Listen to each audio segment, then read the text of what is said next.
दिल्ली के सीएम अरविंद केजरीवाल दिल्ली की तिहाड़ जेल में हैं। अभी कम से कम 15 अप्रैल तक उनको तिहाड़ जेल में रहना होगा। केजरीवाल की सुरक्षा को लेकर बाहर जमकर सियासत भी हो रही है, क्योंकि सीएम रहते हुए उन्हें जेड प्लस सिक्योरिटी मिली हुई थी। अब उनकी सुरक्षा तिहाड़ जेल प्रशासन के हवाले है। लेकिन क्या तिहाड़ जेल के अंदर केजरीवाल की जान को खतरा है? ये हम नहीं कह रहे, बल्कि इंटेलिजेंस एजेंसियों की तरफ से इस तरह के इनपुट आए हैं। इन इनपुट में कहा गया है कि केजरीवाल पर जेल का कोई कैदी हमला कर सकता है। इसको देखते हुए तिहाड़ की जेल नंबर 2 में केजरीवाल के आसपास की बैरक खाली करा ली गई है। तिहाड़ जेल प्रशासन ने केजरीवाल की सुरक्षा के लिए अतिरिक्त गार्ड तैनात किए हैं, जो केजरीवाल की बैरक के आसपास हर पल नजर रख रहे हैं। तिहाड़ की जेल नंबर 2 में ज्यादातर सजायाफ्ता कैदी हैं, कई हार्डकोर क्रिमिनल्स भी हैं, इसलिए दिल्ली के सीएम की चिंता और बढ़ गई है। वैसे भी तिहाड़ जेल के अंदर कई वारदातें होती रही हैं, जिससे केजरीवाल की सुरक्षा का सवाल और बड़ा हो जाता है। 2021 में तिहाड़ की जेल नंबर 2 में ही श्रीकांत रामास्वामी नाम के कैदी की जेल के कैदियों ने हत्या कर दी थी।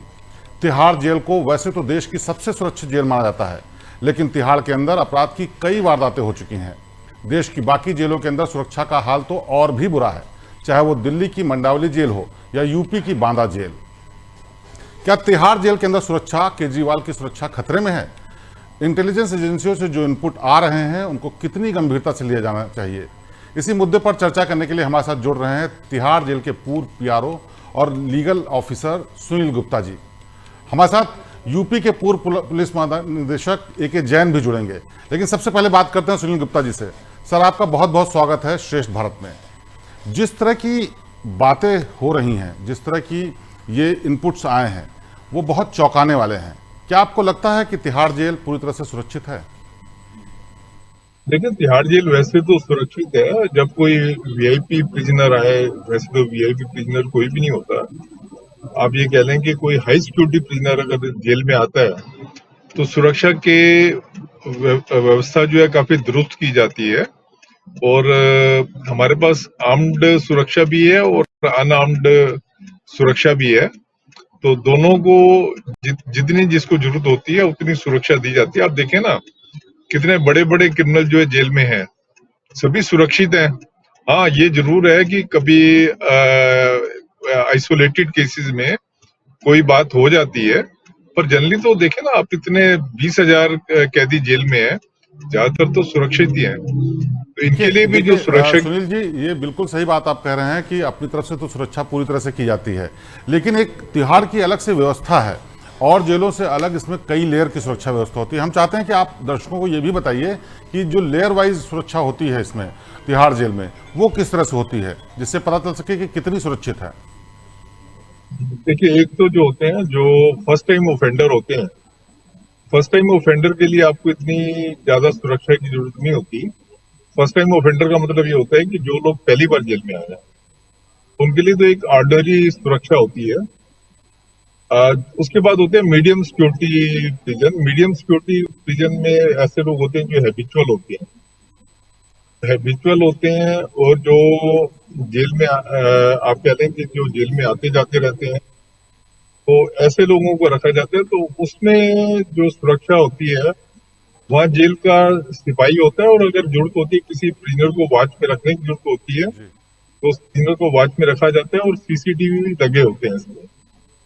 इसके बाद होती है हाई सिक्योरिटी सुरक्षा। हाई सिक्योरिटी सुरक्षा में गैंगस्टर रखे जाते हैं, या जो टेररिस्ट हो गए उनको रखा जाता है, जो एक्सप्लोजिव सब्सटेंसेस जाता है। तो ऐसे लोग जो है हाई सिक्योरिटी में आते हैं। अब जैसे ये अरविंद केजरीवाल जी हैं, इनके मैक्सिमम सिक्योरिटी जो है वो का अरेंजमेंट होता है। तो जनरली जो हाई सिक्योरिटी होती है, उसको जो मैन जो करते हैं, तमिलनाडु स्पेशल पुलिस करती है। बिल्कुल। तमिलनाडु स्पेशल पुलिस में आर्म और अनआर्म दोनों लोग होते हैं। और वो जो प्रिजन की सुरक्षा व्यवस्था में, वो आज से करीब करीब आप लगा लें 1976 से जो है वो लोग लगे हुए हैं। और काफी आप कह लें कि वो एक्सपर्ट हैं, और किसी भी कॉन्टीजेंसी को वो जो है उसको फेस कर सकते हैं। बिल्कुल बिल्कुल। ये केजरीवाल जी को जेल नंबर 2 में रखा गया है, जहां पर सजायाफ्ता कैदी या बहुत गंभीर अपराधी रखे जाते हैं। तो क्या ये सोच करके ऐसा किया गया होगा, या फिर वहां पर व्यवस्था कुछ अलग है, ज्यादा सुरक्षा है, इसलिए ऐसा किया गया होगा? क्या लगता है आपको? हाँ, मुझे ये लगता है कि जेल नंबर 2 में एक तो काफी कम कैदी हैं। मतलब तिहाड़ की जेलों में जितने भी जेलें हैं, मेरे ख्याल सबसे कम कैदी जो है जेल नंबर 2 में है।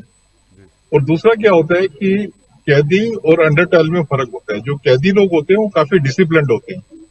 तो जेल नंबर 2 में जो है कैदी रखे गए हैं जो कि जिनको सजा याफ्ता कैदी हैं, जिनका कंडक्ट वैसे भी अच्छा होता है, और इनसे कभी ये देखा नहीं गया कि इन लोगों ने कभी इनडिसिप्लिन क्रिएट किया हो। जब अंडर ट्रायल जो होते हैं उनके लिए जो डिसिप्लिनरी जो रूल्स हैं वो इतने सख्त नहीं है जितने कि कैदियों के लिए है। तो कैदियों का तो क्या होता है कि इनको हर एक कैदी को होता है कि उसको रेमिशन मिले, उसको वेजेस मिले, और जरा सा कोई चीज ऐसी डिविएशन हो जाता है तो उसमें रेमिशन और ये वेजेस वगैरह सब उसमें जियोपर्टाइज हो सकते हैं।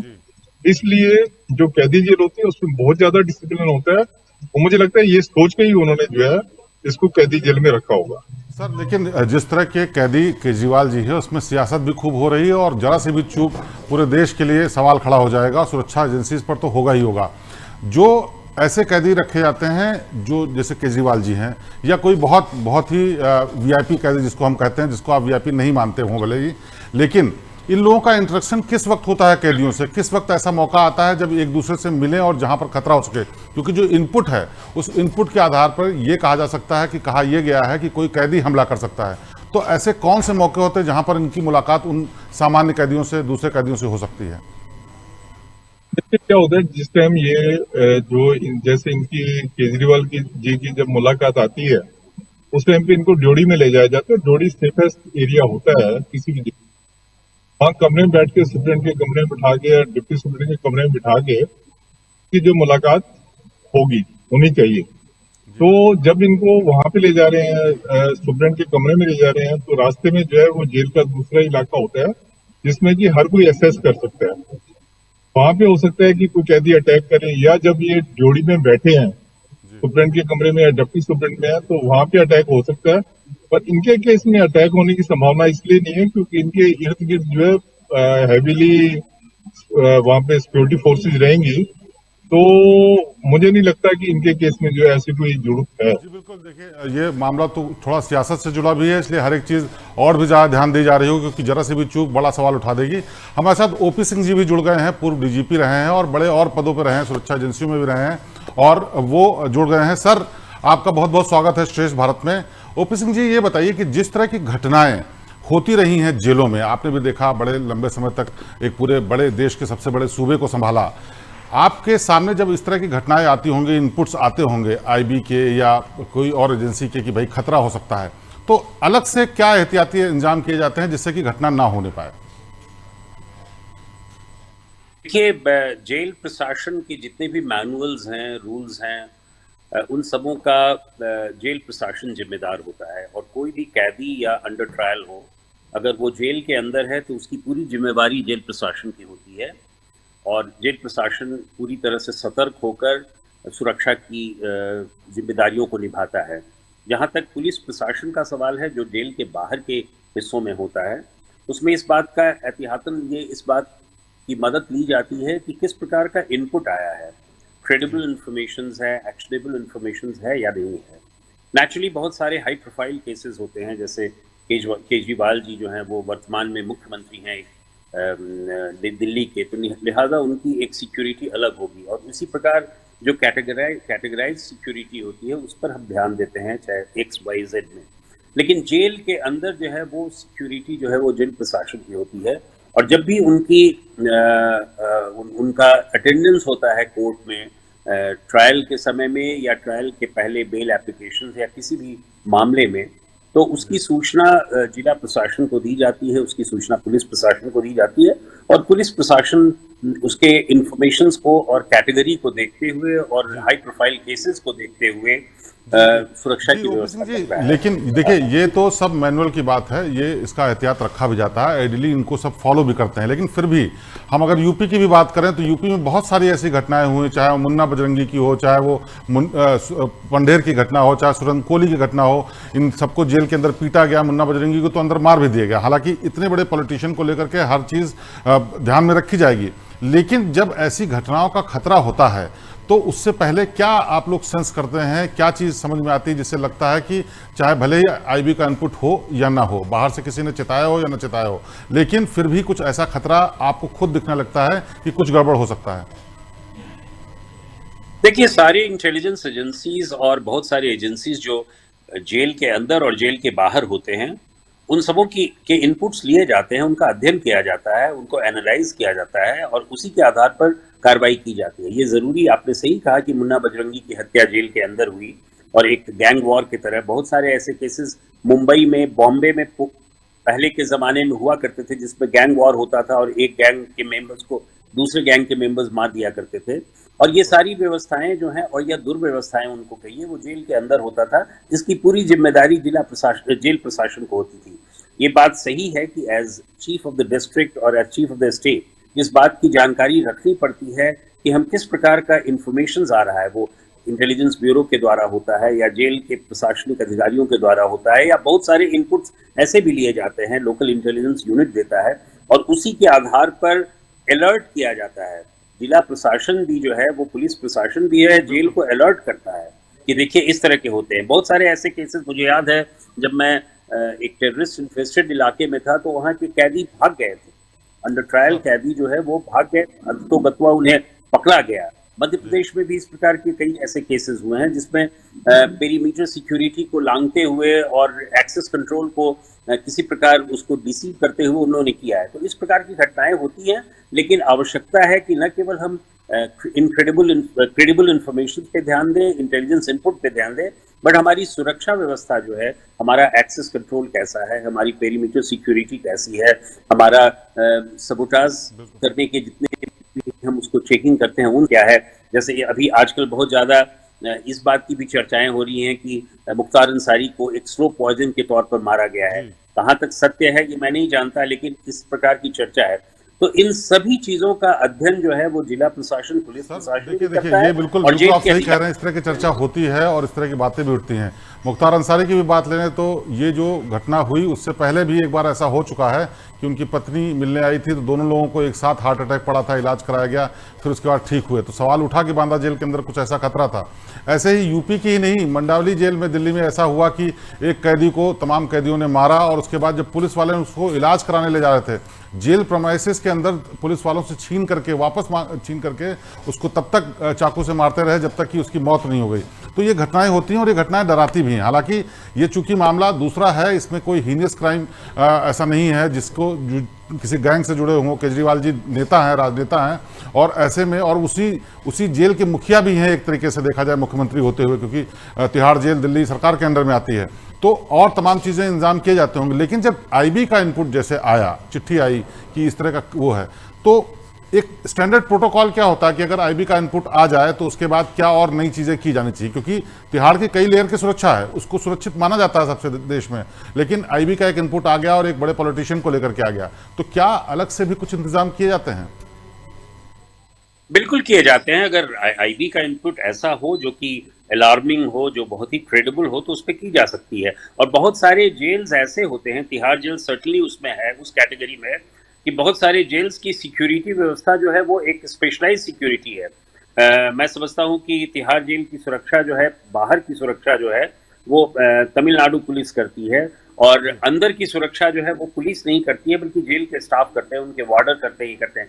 लेकिन ज़रूरत इस बात की भी है कि जेल के अंदर जो बंदी रक्षक होते हैं या जो इस प्रकार के स्टाफ होते हैं, उनको भी एक प्रोफेशनल ट्रेनिंग दिए जाने की आवश्यकता है। उत्तर प्रदेश में भी इस तरह की ट्रेनिंग दी जाती है और कई जगहों पे दी जाती है, लेकिन हर एक, जो आपने सही कहा कि हर एक इंफॉर्मेशंस की, इनपुट्स की एनालिसिस होती है, और एनालिसिस के आधार पर ही हम प्रोटोकॉल को छोड़ दें। अगर हम चाहें, अगर डिस्ट्रिक्ट पुलिस चीफ है या जेल के सुपरिटेंडेंट हो, तो वो अपनी तरफ से भी इस प्रकार की व्यवस्था प्रदान कर सकते हैं। अगर इस प्रकार का कोई खतरा हो कि बंदी जो है, चाहे वो अंडर ट्रायल हो, कैदी हो, उस प्रकार की सुरक्षा तो ये लोकल ऑफिसर, लोकल अथॉरिटी के ऊपर रहता है कि वो किस प्रकार की सिक्योरिटी उसको देता है। सर बिल्कुल सही कह रहे हैं आप। सर आप इतने लंबे समय तक फोर्स में रहे हैं, आपने डायरेक्टली इन सब चीज़ों को देखा, मॉनिटर भी किया होगा। एक दर्शक को समझने के लिए मैं आपसे जानना चाहता हूं कि आप हमारे दर्शकों को ये बताएं कि अगर जब ऐसा इनपुट है तो क्या एहतियात तिहाड़ जेल के प्रशासन को अलग से और रखना चाहिए, जहां पर इंटरेक्शन दूसरे कैदी से हो सकता हो, और जिस तरह के इनपुट हैं तो वो खतरा एक्चुअली किस तरह का हो सकता है, जिससे बचने के क्या और एहतियाती इंतजाम करे जाने चाहिए? देखिए, जैसा मैंने पहले भी कहा कि हर एक जेल में और पूरे प्रिजन एडमिनिस्ट्रेशन में एक जेल मैनुअल होता है, और उस मैनुअल में सुरक्षा के कदम क्या क्या उठाए जाने चाहिए, इन सबों का जिक्र होता है, और उस जिक्र के आधार पर सुरक्षा की व्यवस्था की जाती है। कोई अंडर ट्रायल या कैदी कहाँ रहेगा, किस प्रकार की उसकी व्यवस्था होगी, कितने लोगों से मिलेगा, कैसे मिलेगा, क्या प्रोटोकॉल होगा, इन सब चीजों का एक विस्तृत विवरण होता है, और लोकल अथॉरिटीज उसका ध्यान रखती हैं। तो बहुत सारे ऐसे हैं जिनको मिक्स किया जाए कि न किया जाए। हो सकता है कि एक जेल में टेररिस्ट भी हों और दूसरे सामान्य कैदी भी हों, उनका कहाँ पे होगा। तो इन सब चीजों का मैनुअल से संबंध है, और मैनुअल का अध्ययन बराबर किया जाता है, और मैनुअल को डायनेमिक रखा जाता है, और इस प्रकार के एनालिसिस, इस प्रकार के इनपुट को हमेशा अध्ययन करके ही सुरक्षा के लेयर्स को मजबूत किया जाता है या उसके लेयर्स को रिलैक्स किया जाता है। और ये डिपेंड करता है कि कैदी या अंडर ट्रायल किस प्रकार का है। अगर कोई अंडर ट्रायल बहुत हाई प्रोफाइल के, जैसे फॉर एग्जाम्पल केजरीवाल जी के संबंध में ये है कि वो मुख्यमंत्री हैं, अभी भी वो वर्तमान में मुख्यमंत्री के पद पर हैं, इसलिए नेचुरली उनका प्रोटोकॉल जो होगा वो अन्य कैदियों और अन्य अंडर ट्रायल्स की अपेक्षा ज्यादा होगा, और वो जरूर हमें लगता है कि जेल अधिकारियों ने इस चीज को देखा होगा, महसूस किया होगा, और तदनुसार उसके ऊपर कार्रवाई की होगी। सुनील गुप्ता जी फिर से हमारे साथ जुड़ चुके हैं। सर एक चीज जानना चाहेंगे, आप लॉ ऑफिसर रह चुके हैं तो कानून भी जानते हैं, और पीआरओ रहे हैं तो पब्लिक रिलेशन की भी तमाम चीजें जानते हैं। जिस वक्त केजरीवाल जी जेल गए हैं उस वक्त मुख्यमंत्री हैं, उनको जेट सुरक्षा मिली हुई है। उस सुरक्षा को तो जाहिर सी बात है हटा लिया गया होगा, लेकिन क्या जेल के अंदर जाने के बाद उसके इक्विवेलेंट सुरक्षा अलग से दी जाएगी, या उस सुरक्षा को हटा लिया गया तो जेल के भीतर जो सुरक्षा है उसको बढ़ाया जाएगा, उसको इस तरह से इस्तेमाल किया जाएगा कि जेड प्लस सुरक्षा के बराबर हो जाए, या कोई और एहतियाती इंतजाम किया जाता है नया? क्योंकि ये सबके लिए केस नया है कि कोई सिटिंग सीएम जेल गया है और वो भी उस जेल में गया है जिसका खुद वो मुखिया है। हाँ, देखें, जो मैंने आपको सिक्योरिटी का बताया है, हमारे यहाँ जो स्पेशलाइज्ड सिक्योरिटी है तमिलनाडु स्पेशल पुलिस की, वो जेल के अंदर भी सिक्योरिटी देती है और जेल के बाहर भी देती है। तो जितने हाई सिक्योरिटी प्रिजनर होते हैं उनको सिक्योरिटी जो तमिलनाडु स्पेशल पुलिस देती है, कपल्ड विद जो जेल की सिक्योरिटी होती है, वो साथ मिलके करते हैं। और यहाँ पे बहुत बड़े बड़े, जैसे मिसेस इंदिरा गांधी पहले थी, एक्स प्राइम मिनिस्टर थी, वो जेल में थी, और ऐसे काफी बड़े बड़े नेता यहाँ पे रहे। जब इमरजेंसी थी तो सारे तमाम बड़े नेता जेल के अंदर थे, तो कभी ऐसी बात नहीं हुई जिससे कि किसी की सिक्योरिटी को जो है खतरा हुआ हो। और इस केस में भी जैसे है सुनील जी, लेकिन हर केस एक अलग केस होता है, उसको उस तरीके से ही शायद मेरे ख्याल से प्रशासन भी समझता होगा। अदरवाइज जो अलग अलग किस्से हुए जिसमें चाहे घटनाएं हुई हो, दुर्घटनाएं हुई हो, या इस तरह की हत्या हुई है, लेकिन हर केस को अलग तरीके से देखते हैं। लेकिन यहाँ पर एक थोड़ा टेक्निकल पेच आ गया कि बाहर उनको एक जेड प्लस सुरक्षा मिली हुई थी, मुख्यमंत्री हैं, सिटिंग चीफ मिनिस्टर हैं, और उसी जेल के मुखिया भी हैं। तो जब जेल के अंदर हैं तो क्या उसके इक्विवेलेंट या उस जैसी कोई सुरक्षा व्यवस्था अलग से दी जाएगी? देखिए क्या है, जैसे जितनी सुरक्षा व्यवस्था बाहर होती है उतनी जेल के अंदर जरूरत नहीं होती, क्योंकि जेल बाहर से टोटल सिक्योर है। और उसके अलावा जो है, जब कोई आते हैं तो जैसे ये अरविंद केजरीवाल जी जब आए हैं तो उसमें जेल के डीजी और जेल के जो दूसरे हाई अप हैं उन सब ने सुरक्षा को गाज किया होगा। तो उसमें तमिलनाडु स्पेशल पुलिस की हमारी एक बटालियन हमारे पास है, तो उसमें जितने भी लोग चाहिए होते हैं सुरक्षा के लिए, अगर कम चाहिए तो कम सुरक्षा होती है, ज्यादा चाहिए तो ज्यादा उससे होती है, तो सारा मैनेज हो जाता है। क्योंकि सुरक्षा, किसी कैदी की सुरक्षा और जेल की सुरक्षा, ये जेल प्रशासन का पहला रिस्पॉन्सिबिलिटी है। तो इसमें मुझे नहीं लगता कि कोई चूक हो पाएगी। सुनील जी, ये मान सकते हैं कि भले ही बातें, सियासी बातें बाहर हो रही हो, खतरा बताया जाता हो, लेकिन तिहाड़ इतनी सुरक्षित है कि कम से कम ऐसे वीआईपी कैदी को कोई जान को खतरा नहीं है। बिल्कुल नहीं है। और यहाँ पे तो 3 लेयर सिक्योरिटी जैसे पहले आपने बताया था। सबसे पहले हमारे यहाँ सीआरपीएफ होती है जो जेल की पेरिफेरी को गार्ड करती है। उसके बाद जेल की डीजे जो गार्ड है वो होती है। उसके बाद जो है तमिलनाडु स्पेशल पुलिस आ जाती है। तो इसमें कोई चूक होने का कोई अंदेशा ही नहीं है। चलिए बहुत बहुत शुक्रिया सुनील जी हमारे साथ जुड़ने के लिए, और ओपी सिंह जी आपका भी बहुत बहुत शुक्रिया। तो ये सुनील गुप्ता जी और ओपी सिंह जी बता रहे थे कि किस तरह से जेल की सुरक्षा होती है और केजरीवाल जी को कोई खतरा नहीं है, और जहां जहां जिस तरह का खतरा हो सकता है उस सब के लिए इंतजाम किए गए हैं और आगे भी किए जाएंगे। तो ये थी आज की खास पेशकश जिसमें बता रहे थे कि केजरीवाल को लेकर के जो आईबी का इनपुट आया है उसके हिसाब से बताया जा रहा था कि जान को खतरा है, तो वो किसी तरह खतरा नहीं है। फिलहाल अभी वो जेल में है 15 अप्रैल तक, उसके बाद तय होगा कि आखिरकार उनका क्या भविष्य होगा। उत्तर प्रदेश की हर खबर से अपडेट रहने के लिए श्रेष्ठ यूपी को करें सब्सक्राइब, बेल आइकन दबाएं और देखते रहें श्रेष्ठ यूपी।